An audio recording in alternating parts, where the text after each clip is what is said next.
this is not a typical assignment. There's no controversy involved, there's not conflict, it's not one person's story against the other person's story where you're trying to gather all the facts.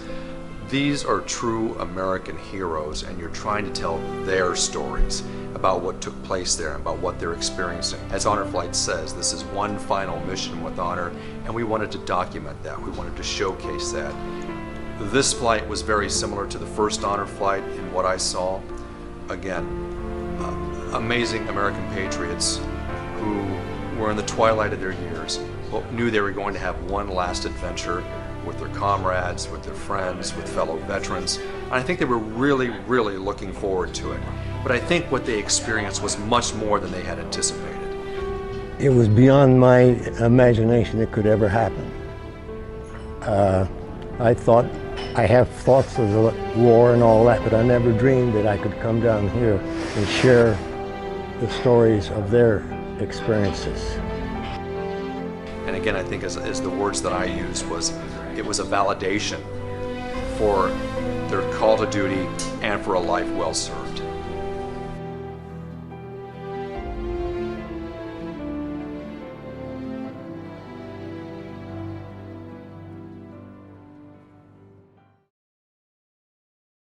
Well, just a day before, 2 suicide planes hit our aircraft carrier and we got sunk.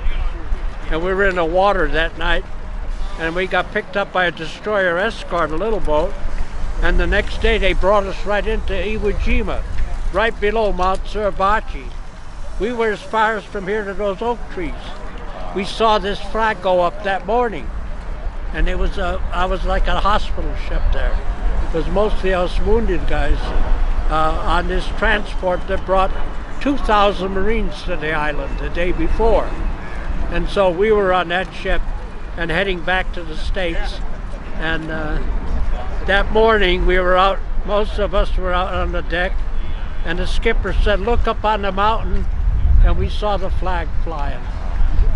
What's the emotion you feel when you see this right now today? Well, that's it. See, I remember the guys that I went to war with and didn't make it. 322 guys went down with that ship, and we had 600 of us survive. And so when I see that and know that 6,000 Marines died putting it up there, it's a sacrifice that the world doesn't know what we did to save the world from Hitler and the Japs. And so it's quite emotional to know that the American people then realized that those people putting the flag up there was quite a testimonial to the determination we had to beat the Nazis and the Japs. And my turret was the top aft turret, and then one of the shells hit right below my turret and exploded.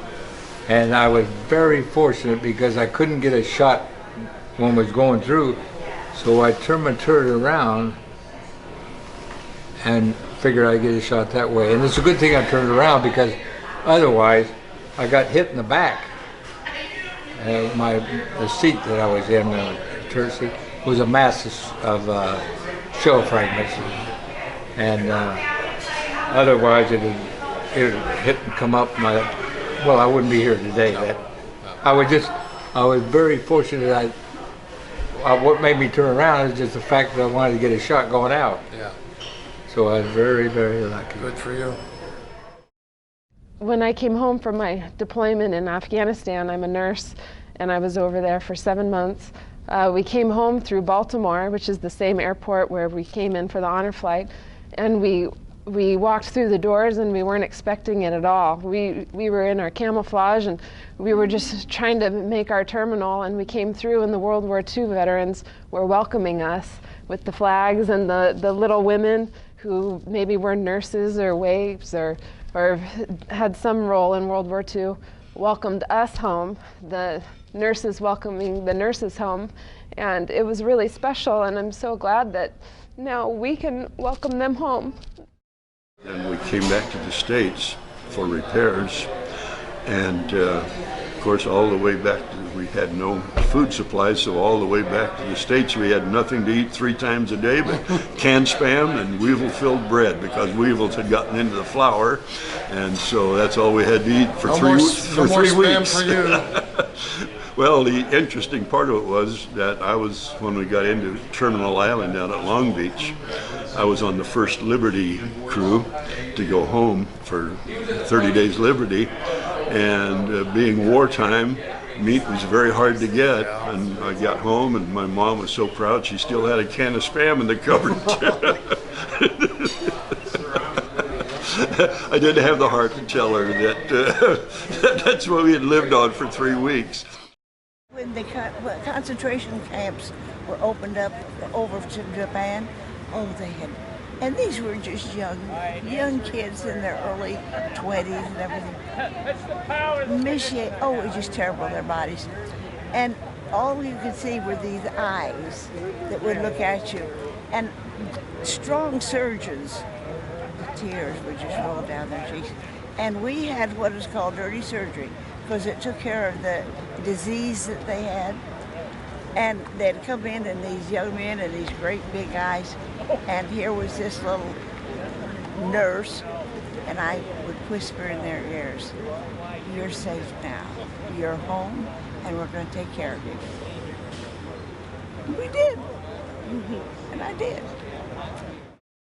It's been very, very hard for me, because the question, why?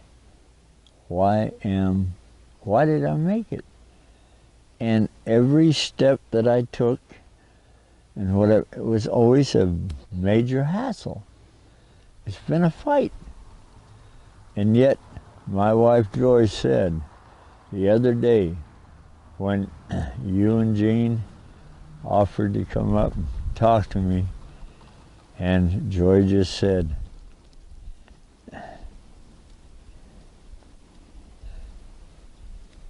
"That's why you're here. To tell the story." Companies formed the Ghost Patrols, and I carried a radio like that. You did, the big one? Yeah, the SCR 300. And we used to go out late at night and like this and swoop across the valley where they'd come through. And you could hear them coming back the ground, because they wanted to catch any of us they could catch. Well, they never got us because we'd have a firefight. And underneath that poncho, I'd carry a shotgun. And I'd take the shotgun out and push the radio over one side and then use it. Start blasting. Because during the day we would already drop mortars in areas where there was trees or stumps or big holes or some mark in the earth that you could ID and have a number on. And we'd already call fire in. And so at nighttime, if they were creeping across that to try to get ahead of us or to ambush us, I'd call fire in on that spot, and it'd just blow them all to hell. They would bushwhack them. But that's why we had the ghost patrols. And when we went back, that's the saddest thing of all.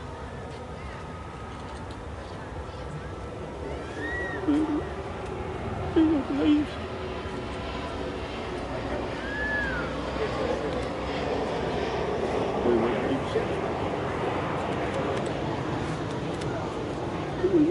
Find them in the morning.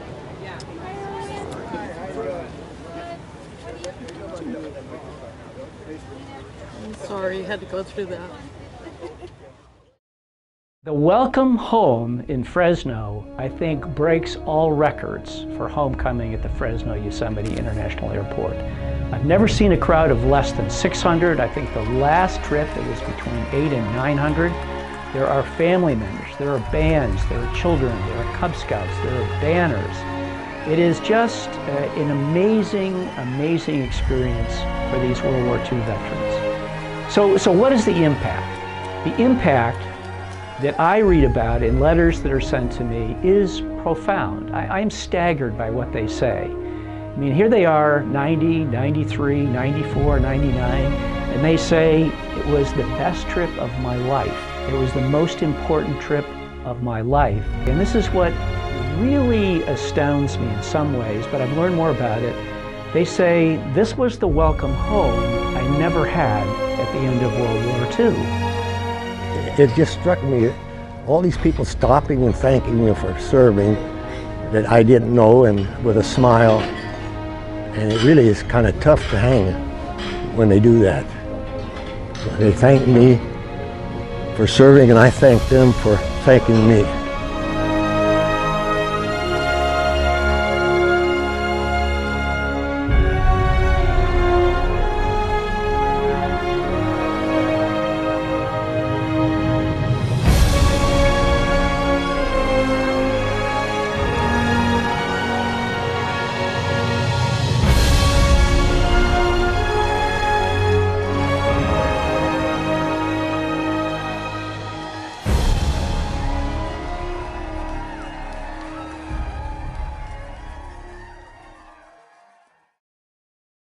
These men and women stood the ground and stopped tyranny in Europe, in Asia, when civilization as we know it was at stake. And were it not for the men and women, the servicemen and women in Europe, in North Africa, in the Balkans, in Scandinavia, in China, in Japan, in the Pacific, then I think tyranny would have prevailed. And it didn't, thanks to them. Yeah, it's a real eye-opener seeing these World War II vets, some of them making it here for the very first time, seeing the honors that are bestowed upon them. It's actually a beautiful thing to bear witness to it, to see their eyes light up, to see the tributes that they so richly deserve and that they're recognizing and actually seeing it firsthand. Yeah, it truly is just an incredible experience to be here and honoring these vets. The sacrifices that they made, the men that were lost, the women that were lost, but yet they're here as a living tribute, living history. And it's just been an absolute pleasure to be able to tell their stories, and it brought me to tears many times. Yeah. A lot of my associates didn't make it back here. And I can't help but think about them. Even right now I'm thinking about them.